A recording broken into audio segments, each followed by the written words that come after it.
Hey, ¿qué tal? Aquí estamos de nuevo, una vez más, hoy martes, 8 de la noche, Canal 19, Cinevisión, inicia la Universidad de la Energía. Este es tu programa, como dice ahí, como dice aquí, Energía y Economía.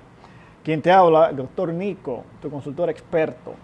Y hoy tendremos con nosotros, bueno, está con nosotros, no tendremos, está con nosotros Enrique de León, quien es vocero del Comité Nacional de Lucha contra el Cambio Climático. Y como dice ese comité, de eso vamos a hablar esta noche con Enrique, sobre el cambio climático y cómo influye la tecnología de carbón en el cambio climático. Enrique de León, Bueno, buenas noches. buenas noches, contento de estar contigo aquí en este escenario. Ok, bienvenido. Bueno, Enrique, como dice el organismo que tú representas, cambio climático. ¿Qué es cambio climático? ¿Cómo se está trabajando en Dominicana? ¿Tú crees que se están dando los pasos adecuados? ¿Tú crees que vamos avanzando desde el punto de vista del comité? ¿Cómo tú crees que vamos? Bueno, primero el cambio climático son las alteraciones del clima, fundamentalmente a causa de que el calor en la Tierra por los rayos solares, cuando se reflejan hacia el exterior, no pueden salir de la atmósfera porque un sarán de moléculas de dióxido usado en invernaderos. Hacen un efecto invernadero porque es una especie como de lona. Sí, retener calor. Retiene el calor, no dejan, atrapan las moléculas de dióxido de carbono y de otros gases de efecto invernadero, Sí. impiden que una parte importante del calor refractado, ¿no? Devuelto por la Tierra, no pueda salir al espacio exterior. Entonces se acumula ese calor y produce alteraciones del clima. De todo tipo, no solamente sube, el principal efecto es que de manera promedio y global aumenta la temperatura, pero eso no quiere decir que no descienda la temperatura.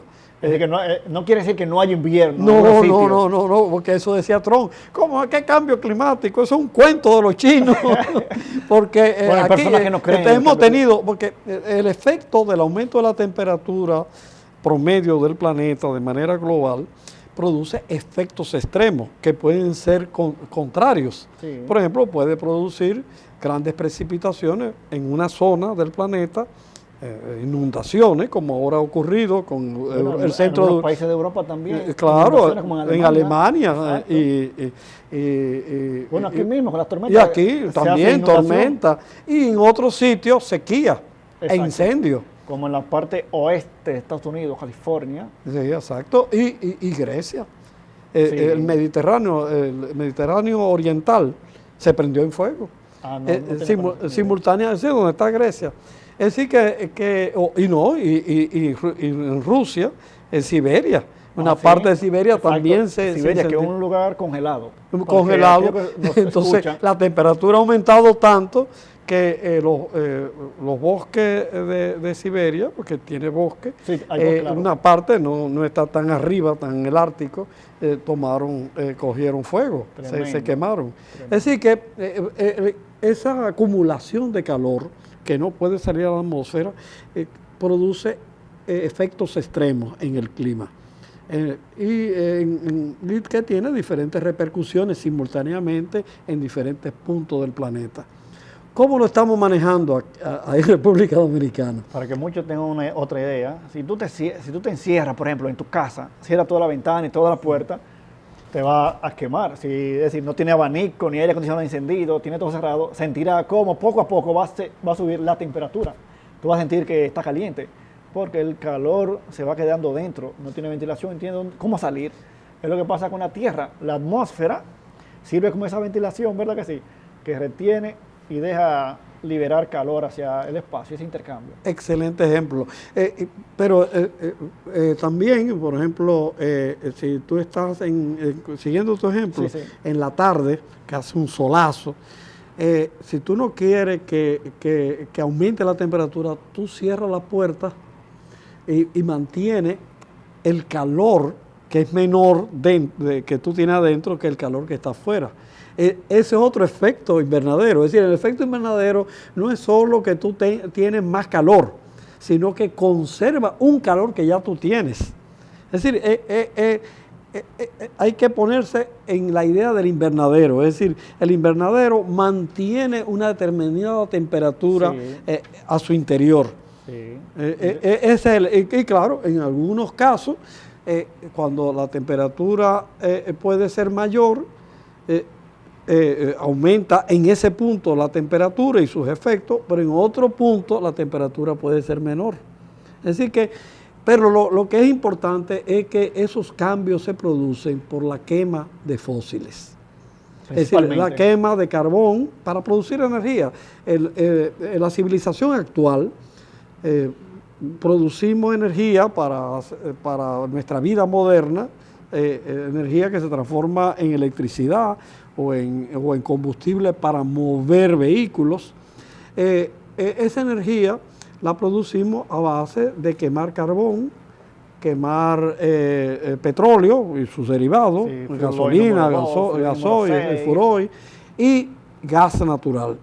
Entonces esa quema es que produce los gases. Al quemarse esos fósiles es que se producen los gases, sobre todo el dióxido de carbono, que hacen ese efecto invernadero. Y eso ha ocurrido desde el año, ya de manera muy significativa, del año 1850, que es cuando se consolida la industria, el proceso de industrialización en Europa, cuando nosotros estábamos luchando por la independencia, liberándonos de la República de Haití. En Europa ya había un proceso de industrialización y por tanto de desarrollo capitalista, basado precisamente en la quema del carbón, porque el proceso industrial se inicia ya de manera consolidada con la máquina de vapor. La máquina de vapor, así es. De vapor. Y el vapor se producía entonces con carbón. Con carbón, sí. Posteriormente, madera, por los derivados del petróleo, que eran más eficientes, y finalmente por el gas metano, gas natural. Ahora estamos proponiendo, la ciencia ha avanzado, y no es necesario quemar fósiles para tener energía. Hoy podemos tener fuentes que se llaman renovables, que no producen los gases de efecto invernadero, como es la energía a base del sol, con los paneles que tú tienes en la promoción de tu programa, los molinos de viento, que es la eólica, y otras formas, la biomasa, exacto. La corriente marina. Pero principalmente aquí lo que más tenemos es sol y viento. Claro, también está la energía a base hidráulica, a base de agua. Las presas, las hidroeléctricas. Con las presas, las hidroeléctricas, pero que aunque son renovables, son traumáticas, en el sentido de que el agua, además de usarse para producir energía, ante todo se usa para el consumo humano y para irrigación. Pero además, al tú hacer una presa, tú ocupas terreno, que supone desalojo de personas, ocupar terrenos que pueden ser fértiles. Es decir, y además, un ingeniero, me acuerdo yo, un famoso ingeniero que vino aquí a reunirse con don Juan Bosch, yo lo llevé, lo acompañé, y el ingeniero decía, don Juan le preguntaba si las presas eran eficientes. Dice, miren, la peor cosa que se puede hacer para conservar agua es hacer una presa. Wow. Y don Juan se extrañaba. ¿Y por qué? No, porque la mejor manera de mantener el agua sin pérdida es mantenerla bajo suelo. Bueno. Porque no hay evaporación. En cambio, cuando tú acumulas una gran masa de agua en una presa, tú pierdes una buena cantidad por la evaporación. Sí. Aunque efectivamente la evaporación termina transformándose en lluvia, pero no ahí. Puede ser en el mar. Sí. Es decir que la energía renovable, a base del sol y el viento, son las dos fuentes principales para sustituir los fósiles. Sobre todo en países como el nuestro, tropical, que además la República Dominicana es privilegiada en el sentido de que además de estar en el trópico en la dirección directa de los rayos solares, por tanto tiene una gran irradiación, nosotros tenemos diferentes altitudes. Es decir, nosotros estamos al lado del mar, sí. Bueno, pues somos una isla, excepto la parte oeste, ¿no? Que es una isla también, pero compartimos esa parte del territorio de la isla con Haití. Ya la parte oeste que hace contacto con el mar pertenece a otro país de la misma isla. O sea, exacto. Y al estar en el mar, en la proximidad del mar y a gran altura, se produce mucho viento. Sobre todo el viento que viene del norte, que es bastante... Los llamados vientos alisios. Bastante permanente, sobre todo si tú construyes los molinos de viento en la costa norte. Por eso Montecristi, Puerto Plata son óptimos, son lugares óptimos. Como también en el sur, en toda se hace un estudio de viento para ver cuál es la zona de mayor... Sí, ya hay estudios aquí, incluso esto ya está zonificado el país. Desde el año 2015 se hizo un estudio, lo hizo el Watt Institute de Washington, por encargo del Ministerio de Energía y Minas. Okay. Lo hizo cuando Peregrín era el titular de la cartera, lo mandó a hacer asociado con el Ministerio de Recursos Naturales de Alemania, y hicieron un mapeo de las posibilidades de la energía renovable solar y eólica en el país, y ellos llegaron a la conclusión de que el país podía lograr para el 2030 el 80% de energía renovable, siempre y cuando no se construyera Punta Catalina. No juegue. Pero entonces... eso ha hecho que el pronóstico que ahora que hacemos nosotros y que ahora lo ha confirmado el Instituto, la Agencia Internacional de Energía, ha caído para que nuestra matriz apenas puede llegar a un 40 o 45%. Precisamente. ¿En qué tiempo? No, al 2030 se puede. Okay. Pero en vez de ser un 80, la mitad o un poquito más de la mitad de lo que se había previsto en el 2015 por ese estudio, por esa ruta, a causa de que nosotros tenemos una matriz que más del 40% es producida por carbón. Y el carbón no tiene una tecnología que no es flexible. Al día de hoy, según la página del organismo coordinador, el 36% de carbón y 38% de gas natural, de la energía generada. Eso tú lo sumas y te da 77%. De fuente fósil. Sí, fósil. O térmica. Carbón y gas natural. Eso es terrible. Es decir, energía renovable, sí. Pero queda una parte todavía que es fósil. Queda otra parte que es de fuel oil, cerca del 8%. Que ha descendido mucho. Cerca del 80% es de fósil, la generación de energía eléctrica aquí en Dominicana. Sí. Y de ese 20% restante, una cantidad importante, un 10% debe ser de agua, de las presas. La hidroeléctrica, sí. Sí, hidroeléctrica. 9%. Sí. Hay un 7-8% de eólica, un 2 algo por ciento de solar, 1% de biomasa. Ese 2% de energía solar es poético, eso no es exacto. No, porque esas son medidas puntuales. Es decir, eso es lo que se bueno, en relación a lo que entra en el sistema. Sí, tiene razón. Sí. Es un fluido que es en tiempo real, como decimos en la televisión, sí, en tiempo real. Cualquier ciudadano de cualquier parte del mundo entra a la página del OC, así mismo, oc.do, y va a ver la curva de demanda y generación en tiempo real. Así es, en tiempo real. Sí. Durante 24 horas. Exactamente. Sí. Es una página de transparencia. Es buena, que permite. Aunque no es tan transparente, porque cuando, ¿por qué? Cuando Punta Catalina se disparaba, los reportes no lo publicaban. ¿Cómo hacer? Porque hay en la página, hay una zona de informe que están los reportes diarios, ejecutivos y de operación, que ahí lo dice. No, pero cuando pasaba con Monte Catalina, lo en decían, lo decían a la semana. En ese tiempo yo no le daba seguimiento. Yo empecé a darle seguimiento ahora que llegué al país el año pasado. Y diario entro a las páginas para ver. Pero es un avance, un avance de transparencia. Así deben ser las cosas del Estado o de interés de la sociedad.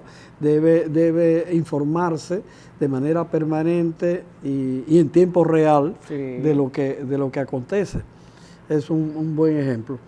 Entonces, las acciones que está llevando el gobierno para combatir el cambio climático, desde el comité, ¿qué piensan?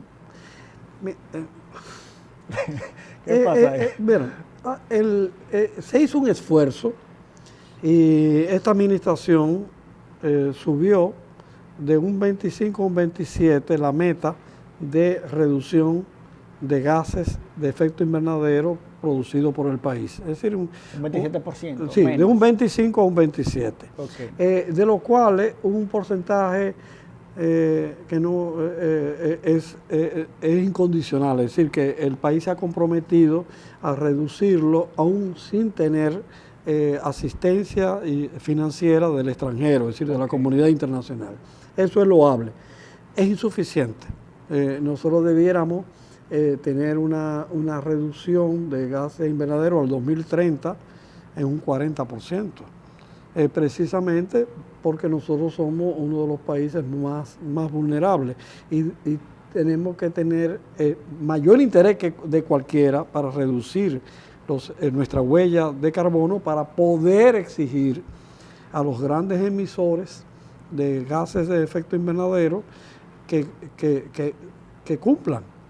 El promedio mundial de reducción, más o menos, está alrededor de un 30%. Nosotros nos conformaríamos, estaríamos contentos si el país... ¿Llega al promedio? Sí, un promedio de un 30%. Bueno, está cerca de 27, dirían algunos. Bueno, sí, pero resulta que de ese 27, no todo, hay una buena parte que es condicionado a si el país recibe financiamiento. Es decir, que si no recibe financiamiento, finalmente, no, ¿cuánto sería? Yo creo que compromiso no condicionado, yo creo que está alrededor de un 5%. Por ahí sí es pírrico. Poco. Un 5%. Si la memoria no me falla, o estoy citándote de memoria, pero es poco. Nosotros aspiraríamos que fuera un 30%. Y la mayor parte no condicionada. Por ejemplo, hay países latinoamericanos que están muy por encima. Por ejemplo, Costa Rica. Costa Rica ya está ya prácticamente está en cero. Bueno, Costa Rica ha tenido momentos que la producción total ha sido de cero, de fósil nada. Sí, cero fósil. Sí, claro que tiene muchas presas, mucha agua.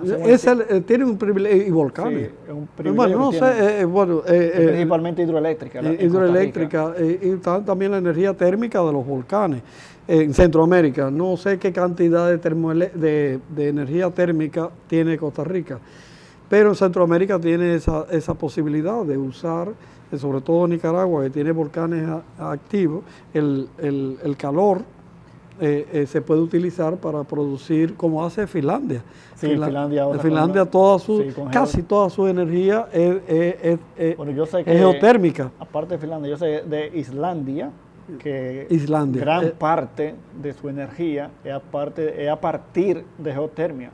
Ellos tienen muchos geysers, aguas termales. Exacto. Y calor no tan el vapor sí. que natural lo utiliza para mover las turbinas. Dirían algunos, un regalo de la naturaleza. Los que creen en Dios, un regalo de Dios. Sí, es un regalo que le da la naturaleza. A nosotros nos da la naturaleza un regalo muy grande, que es el sol que tenemos. Para aprovechar. Y el viento, y los vientos. Nosotros tenemos, por ejemplo, si tú vas a camino ahí en la provincia de Peravia, muy cerca de aquí, tú coges entre la Salina. El municipio cabecera Baní. Sí, entre Salinas y Sabanubero, hay viento siempre. Viento siempre. Sí, y de hecho hay un proyecto bueno, en fundación. habría que tomar en medidas fundación. para ver. No, es una zona y hay un proyecto Bueno. de energía eólica. Pero también hay que decir que el principal esfuerzo que debe hacer el país para reducir sus emisiones de gases invernaderos está relacionado con la energía, con la producción de electricidad.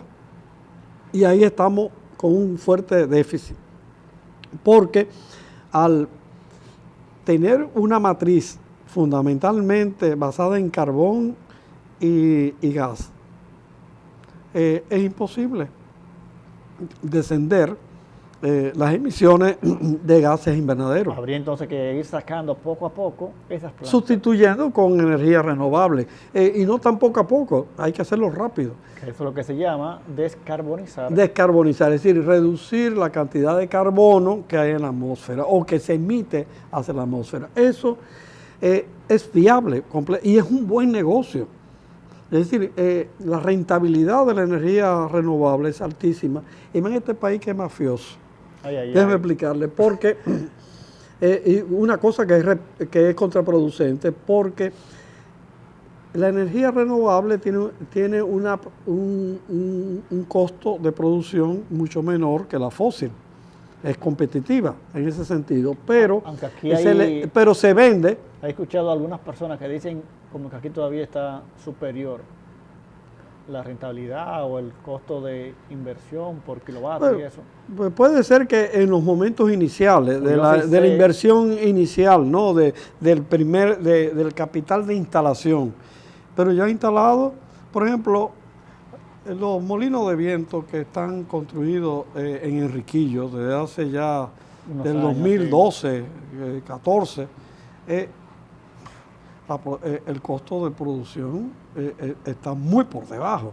Sin embargo, los dueños de esa generación reciben un pago como si fuera de fósil.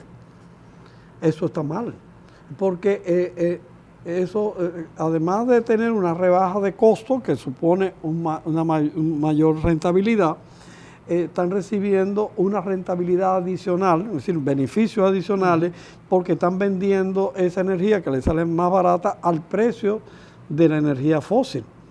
Entonces, eso no se refleja en el pago que hace la gente de la tarifa eléctrica. Que por cierto, esto fue una de las bondades cuando, yo me acuerdo, estaba afuera, pero que utilizaban para vender Punta Catalina, que la factura de la luz va a ser más barata y sigue siendo el mismo precio. No, ahora hay la lucha porque quieren subir la tarifa eléctrica. Y de hecho, unos apagones insoportables. También siguen existiendo los apagones. En y las promesas que teníamos circuito 24 horas, a partir de este año empezaron los apagones. A mí se me había olvidado desde el año pasado que eran los apagones al Carrizo, que había circuito 24 horas, ya no. Regalaste el inversor, yo no necesito ya inversor, se lo regalaste a tu hermana. Me utilizaba, tremendo.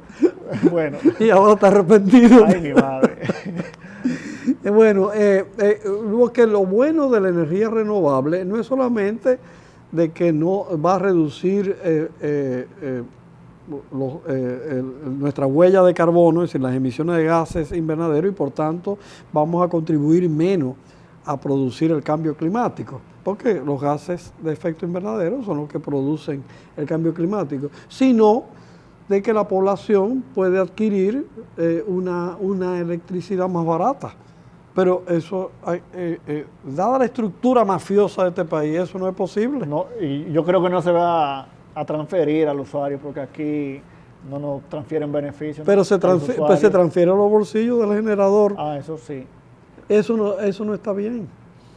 Eso hay que cambiar la regulación. Bueno, en cuanto a la energía solar, en enero, febrero, marzo, cerca de ahí, de esos primeros meses de este año, salió el informe del 2020 de la Agencia Internacional de la Energía, que catalogó a la energía solar como la energía más barata de la historia. Energía solar. A nivel mundial. Sí, a nivel mundial. Eso no quiere decir que aquí no vaya a tener un costo Sobre todavía se metió un poco caro. Claro, el costo de capital, Sí, porque la energía solar, como la eólica, la gran inversión se hace al principio, no en el combustible, porque el combustible es gratuito, es en la instalación y necesita un capital fijo muy grande. En cambio, el capital de operación es muy bajo, casi nada, pero el capital fijo sí es grande. De inversión inicial es fuerte. Por eso se ha estado, existe una ley en el país de incentivo de la energía renovable que exime de impuestos, de una parte de los impuestos, a los inversionistas para motivarlo para hacer esa inversión. Yo creo que se debe motivar el autoconsumo. ¿Qué usted cree? Claro, ese es el truco. Si todo el mundo, eso no le gusta a las sedes, si todo el mundo tuviera su panelito en el techo de su casa, no solamente no tendría que pagar electricidad al distribuidor, sino que al contrario, su excedente se lo puede vender al distribuidor. Entonces yo creo que debiera hacerse ese énfasis y nosotros debiéramos pero tú sabes que han querido hacer trampa. Reclamar y pedir que nos permitan ser autosuficientes en cuanto pero claro, esa es la meta, pero tú sabes que muchas personas pueden instalar que el reglamento establece límites de entrada de energía por paneles de autoconsumo en el sistema. Eso es absurdo. La idea sería, o debe ser, que la mayor cantidad de energía sea producido por los consumidores. Eso es democratizar la energía y descentralizarla. Si la energía que consume este país fuera producido, digamos, un 40% por los consumidores, ya sea individuales o familiares, como asociativos, es decir, comunidades que se organizan para tener su propio sistema su propia producción, su propia generación, eso tendría un efecto democratizador enorme. Y esa es parte de la generación distribuida, que es el énfasis global en cuanto a la energía, la generación distribuida. Primero tiene un efecto en los precios. El consumidor que es productor mantiene precios bajos. Segundo, al ser descentralizada, las catástrofes naturales afectan menos que una generación eléctrica concentrada en grandes plantas. Sí. Si sale una planta, el panel solar tú lo desarmas y lo guardas, deja que pase el ciclón y vuelve y lo monta. E igual que los molinos de viento, que aunque tienen más esfuerzo, hay que buscar grúa para bajar las aspas, pero también es desmontable, soportan mejor los fenómenos extremos, en España, como los ciclones, las tormentas. El año pasado se tenía limitado eso, ahora se ha ido liberando poco a poco lo que es el autoconsumo allá en España. Los consumidores tenemos que luchar para que se creen condiciones para transformarnos en generadores de nuestra electricidad de manera personal y familiar, pero también de nuestra comunidad. Y lo ideal es, sobre todo en pequeñas o medianas comunidades, que se generen su propia electricidad, hagan centros de producción eléctrica a base de paneles solares.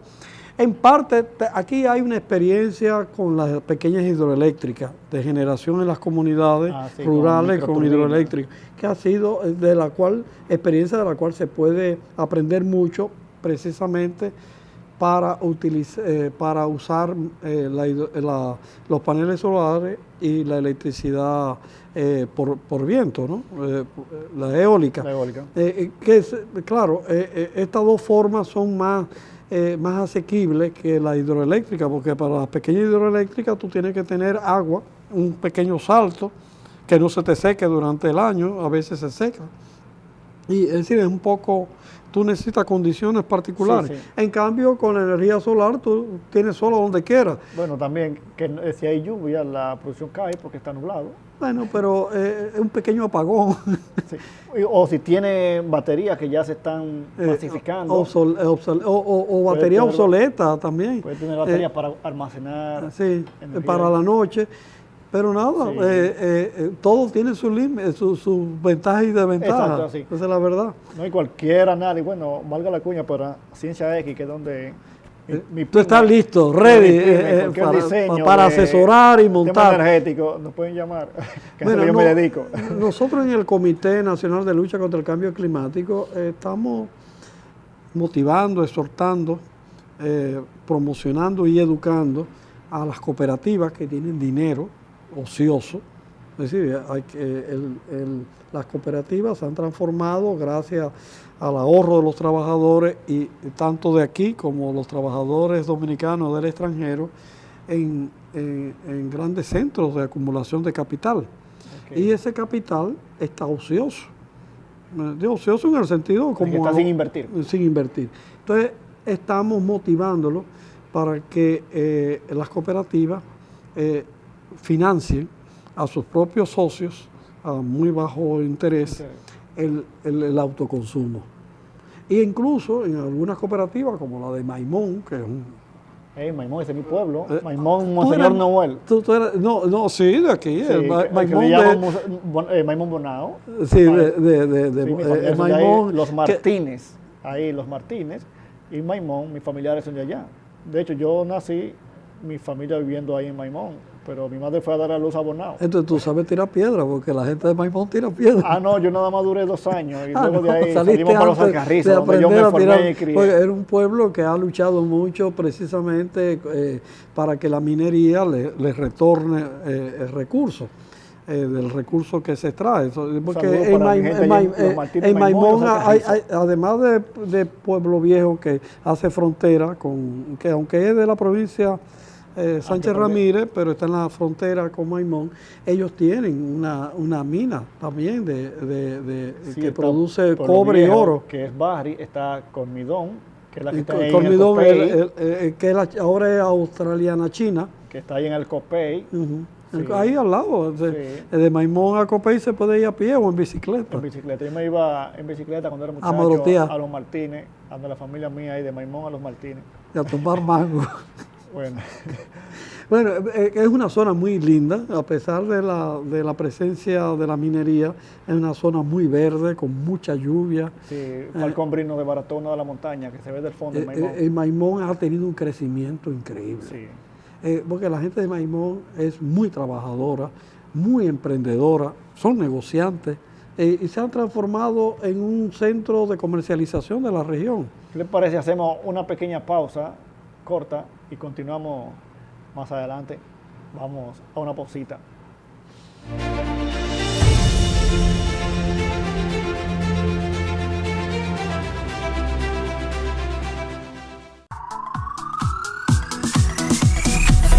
Somos Cinevisión Canal 19, con una cobertura real a nivel nacional e internacional.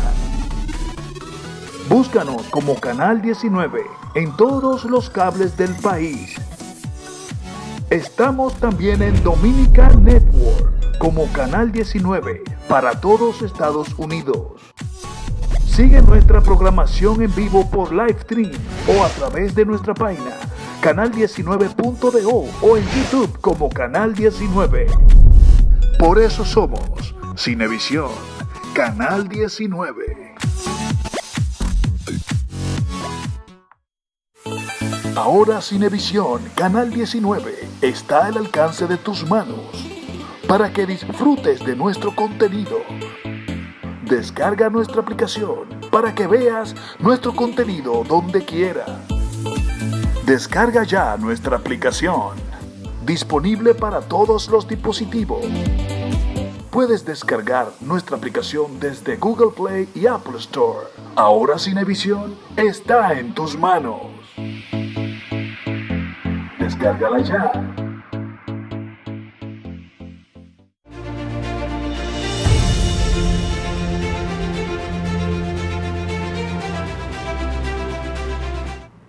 Muy bien, muy bien. Seguimos aquí de nuevo, energía y economía.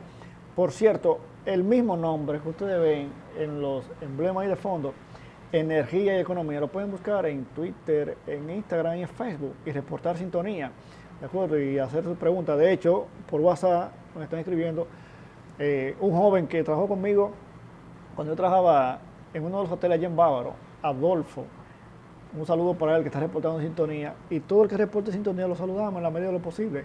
Muy bien.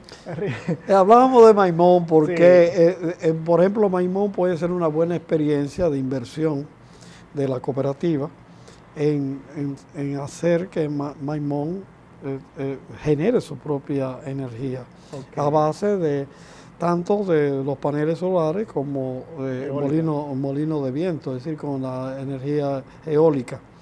Y así hay está la cooperativa de La Vega, que el cooperativismo ha tenido un gran desarrollo, en parte porque los dominicanos de la diáspora prefieren poner sus ahorros en las cooperativas, en vez de bancos. Eso es muy inteligente de parte de nuestra diáspora. Y ese dinero pues puede usarse precisamente para impulsar la energía renovable. Ok, Enrique, en uno de los comentarios usted dijo del 40 u 80%, pero sin Punta Catalina. ¿Por qué Punta Catalina? Se habla de conversión de Punta Catalina a gas natural. ¿Qué opinión tienen ustedes del comité? Bueno, nosotros cuando se le ocurrió a Danilo Medina, a pesar de existir una ley de descarbonización, que es la ley de Estrategia Nacional de Desarrollo, que comenzó a estar vigente en el 2012, justamente Danilo Medina desconoció la ley e inventó a Punta Catalina, a carbón. Nosotros nos opusimos no a Punta Catalina, sino al uso del carbón. Y planteamos que eso se hiciera a gas, primero porque era menos impactante. Es menos contaminante. Menos contaminante, menos emisor de dióxido de carbono. Sí. Pero sobre todo tiene menos impacto en la salud, porque el carbón con los gases de ácido y las micropartículas y la ceniza tienen un impacto terrible en la salud. Y la ceniza contamina, es un peligro terrible, sobre todo por el volumen tan grande de ceniza que se deposita, porque millones de toneladas al año. Se queman 4 millones de toneladas al año para producir los 752 megavatios. De esos 4 millones generan 400.000 toneladas de ceniza al año. 1.000 y pico de toneladas por día. Sí, exacto. Son 1.050 toneladas. Que imaginar así es 4. Sí. Entonces ahora mismo, ahí al lado de Punta Catalina, detrás, en el Batey San José, se han acumulado cerca de 600.000 toneladas. Es decir, unas fotos que recorrieron las redes de montaña de ceniza, ¿eso es verdad? Y ahora hay un desastre. Ahora hay más. Sí, hay más, pero además con esta lluvia que ha habido, eso hubo una inundación. Wow. Y el agua hizo torrente, es decir, correntía. Sí. Toda esa agua, porque la ceniza tienen la propiedad de que se disuelve en agua y con ella los tóxicos. Una parte de lo que tiene, sobre todo los metales pesados se disuelven, las toxinas. Sí, sí, y la misma ceniza que está acumulada cuando le cae agua se disuelve. Sí, una parte, no todo. Claro, no todo, pero una buena parte. Y eso, ojalá que tú veas. Nosotros hemos mostrado, porque en la zona se ha ido organizando unas redes de monitoreo comunitaria que están permanentemente vigilando la contaminación. Entonces ellos han tomado video y fotos y la han socializado, periodismo ciudadano, ¿no? Lo han ido socializando en las redes sociales y se ve esa correntía, es como el agua corre de arriba, de la altura hacia la falda, convertida en agua diluida, esa ceniza, y el contenido de esa ceniza, que son alrededor de 10 tóxicos, de 10 sustancias. Hubo un análisis que ustedes hicieron eco. Bueno, la Universidad de Duke, de Carolina del Norte, de Durham, hizo una de las universidades más prestigiosas de los Estados Unidos, hizo un análisis y comprobó que esas cenizas son tóxicas y estableció cuáles eran las sustancias tóxicas que contiene esa ceniza. Menos que tiene metales pesados, cadmio, Sí, bueno, cromo, mercurio. Tiene talio. Vaya. Porque es bueno decir que talio es lo que se usa para matar los ratones. ¿Tiene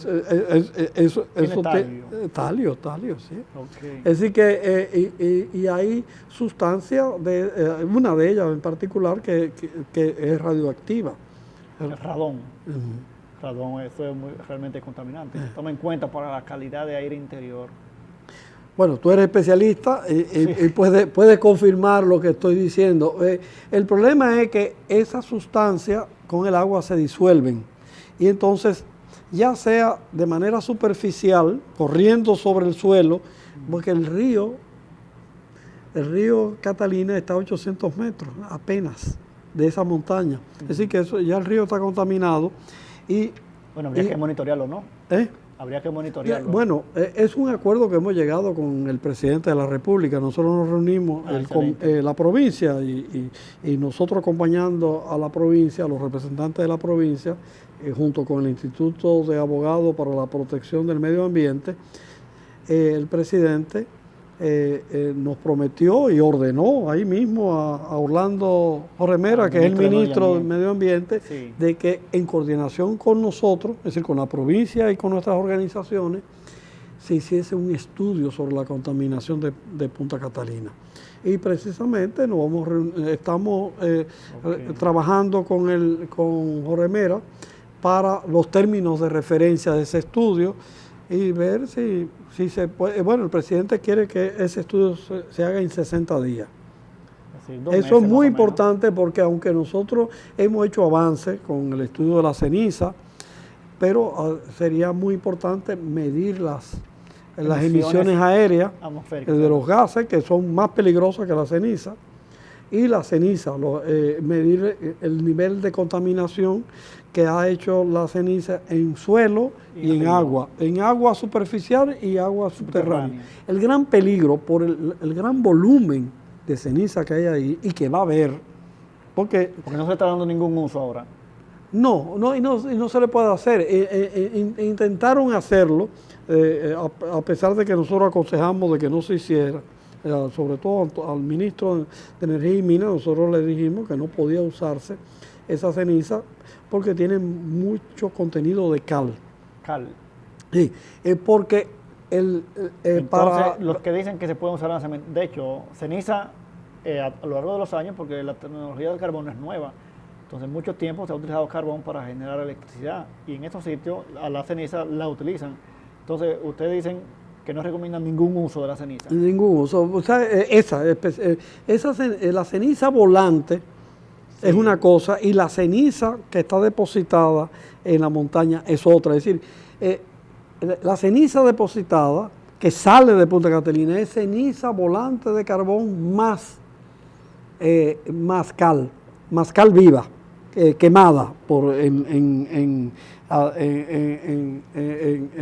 la hora de producir energía. La electricidad en la caldera. En la caldera quema tanto. Queda un sólido, que es lo que se llama ceniza, ahí en ese hogar de la pero caldera. mezclada con ceniza, con cal, porque la cal se utiliza en una etapa posterior para neutralizar la parte para lavar ácida, los gases, sí, y retener un lavado seco se le llama esa parte, y retener las micropartículas. Pues las micropartículas que no salen hacia la atmósfera están en la ceniza, es decir, son los metales pesados. Por cierto, Enrique, mira, hay una persona que sigue el programa, nos está escribiendo, es el ingeniero Raciel Castillo, él es especialista en la parte de energía solar, y él le está escribiendo, lo voy a compartir, que las cenizas también tienen alto contenido de yeso, lo que tú dijiste, la parte de cal. Bueno, el yeso es sulfato de yeso. Sí, sulfato. Entonces, también dice que algunas cementeras han tratado de darle uso. Bueno, eso es lo que te estaba explicando. Los cementeros sugirieron, saludos a Raciel. Le dijeron al ministro, quítale la cal, que nosotros nos llevamos la ceniza. Ah, pero si le quitan la sal, entonces ajá, los gases ácidos ajá. es un problema también. Explícalo. Sí, porque es que la cal se utiliza para neutralizar principalmente Para que no los haya sulfuros que exacto. generan en la parte ácida junto con los NOx. Sí, el dióxido de nitrógeno Ese y el O2 dióxido o SOX. de azufre. Sí. Entonces, eso es tóxico. Bueno, sí, hace daño, genera, si se va a la atmósfera, genera la llamada lluvia ácida. ¿No? Y tú sabes lo que pasó. Cuando eso se hizo, se le quitó la cal, desgraciadamente, porque así es, hay mala suerte. En la provincia, sobre todo en esa zona, hay presión alta atmosférica y por tanto los gases tienden a ascender. Pero en esos días, entre marzo y mayo, De este año. sí, Ok. hubo baja presión. Entonces se creaba Se- cúmulo abajo. abajo. Sí, así Eso son fue tóxicos. bárbaro. Sí. Nosotros dimos alerta porque podía haber muertes súbitas masivas, sobre todo si esas nubes se estacionaban de noche sobre Baní. Sí, la concentración de NOx o Pues, SOX, uno respirarlo le hace daño. Es lo mismo Claro que un sí. volcán, Claro es el que sí. efecto de un volcán, Es así. de un volcán natural, pero en este caso es de una planta, que quema carbón. Entonces, la misma CDE, en los términos de licitación, para justificar una licitación extraordinaria, ¿no?, de emergencia, para comprar 150.000 toneladas de cal viva importada, justificó esa compra planteando de que se había llegado, por falta de cal, por no uso de la cal, hasta 42 veces por encima de cualquier norma. La concentración de la sustancia. La concentración de gases ácidos por NM3, es decir, por unidad de aire. Eso quiere decir que si nos llevamos de lo que dice, lo que ha dicho las administraciones de Punta Catalina, de que el nivel de emisión es alrededor de 400 miligramos por NM3, si subió un 42, estamos hablando de 16.000 miligramos por NM3. Eso es una matanza. Eso debió haberse cerrado, se debió haber apagado la planta cuando eso se produjo. Un protocolo de seguridad exigen eso. No lo hicieron. Siguieron como Juancito el Caminador, para adelante. No, sigue para adelante. Y ahora tenemos las consecuencias de que en Nizao, el hospital de Nizao, que es el hospital más cercano a las comunidades aledañas, han registrado numerosas muertes por ataque al corazón. Respiratorio. No, corazón. Al corazón. Sí, claro, se debe a esos gases. Bueno, Hay que ser como efecto. No se produjeron en el mismo momento de los gases, Luego. pero posteriormente. Bueno, también habría que ver en esa misma parte de, ya sea el hospital de Nizao o zona o centro de salud de la zona cerca, el de Baní, a ver cómo ha aumentado los temas respiratorios. Bueno, el listín, nosotros hicimos la denuncia con un estudio que hizo la red de monitoreo comunitaria de Nizao. Okay. Hizo un estudio de registro de muerte del hospital. Y nosotros tomamos los resultados de ese estudio y hicimos la denuncia y pedimos al presidente, lo cual no ha complacido, el 3 de agosto ordenó ese estudio, de que se estableciera si la causa de esas muertes se debe precisamente a esos gases. Okay. Y el Listín Diario, a un mes después de nosotros haber hizo un reportaje basándose especialmente en la información del hospital de Baní, que es mucho más grande, y se alarmó por la cantidad de muertes por ataque agudo al corazón, pero también por la gran incidencia de enfermedades respiratorias. Exacto. Es que afecta directamente a la calidad del aire interior. La alarma que ha producido esta incidencia de enfermedades respiratorias y de hipertensión y ataque al corazón y cáncer, hay leucemia en la zona que nunca había habido, llevó al personal médico del hospital de Nizao a escribirle una carta al señor presidente Luis Abinader pidiéndole el nombramiento de especialistas, aumento de presupuesto y de personal de enfermería y de equipo para precisamente poder enfrentar lo que ellos mismos señalaban, las consecuencias del funcionamiento de Punta Catalina. Si hay radón, como usted mencionó, el radón es uno de los elementos y de los puntos que se toman en cuenta muy enfático cuando se hace el tema de calidad de aire interior. Es una de mis líneas de investigación, la principal, calidad de aire interior y ventilación. Entonces el radón es muy importante controlarlo porque es cancerígeno en cualquier concentración. Entonces ahí en la ceniza hay que controlar esa parte. Bueno, me hace enseña ya ir finalizando, Enrique, para terminar por hoy. Yo estoy aquí hasta que tú me votes. No, bueno, quisiéramos seguir hablando, pero tenemos un horario. Pero además la gente se cansa tiene otro oficio, tiene otra cosa, claro, tiene otras ocupaciones. Entonces ya para finalizar, ¿qué usted diría? Bueno, primero que nosotros hemos dicho que en términos climáticos estamos en una emergencia, porque el panel intergubernamental sobre el cambio climático de las Naciones Unidas ha dicho que muy difícilmente se alcance la meta de mantener reducido el aumento de la temperatura en 1.5. Lo que quiere decir que los fenómenos extremos van a ser más frecuentes y más feroces, más intensos. Pero también alrededor de Punta Catalina, en la provincia de Peravia, estamos viviendo una situación de emergencia. Hay que cambiar a Punta Catalina de carbón a gas lo más pronto posible. Y esa ceniza nosotros acabamos de anunciar en estos días de que estamos de acuerdo de que se saquen de inmediato y se envíen a donde los puertorriqueños envían la ceniza de AES a Estados Unidos en un depósito especial en Georgia lo antes posible. Bueno, mi gente, hasta una próxima. Agradecemos a Enrique de León. Gracias.